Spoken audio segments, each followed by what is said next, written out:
Guys, hari ini kita lagi masak ikan. Ini lebih tepatnya digoreng sih, bukan dimasak. Kita lagi goreng ikan bandeng.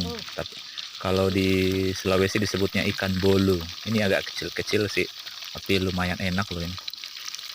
Lagi diaduk.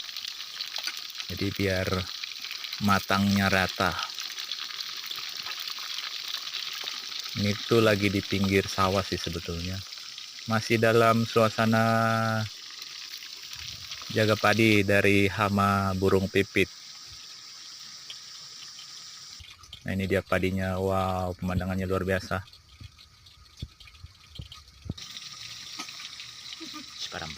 Kita menggunakan api dari kayu.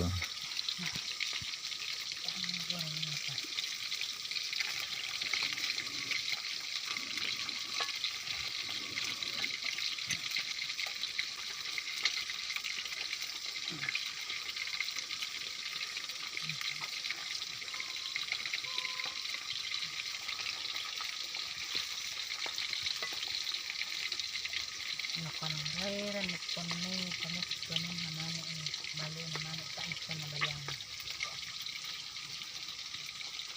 Kan dikisi kok kamay ni.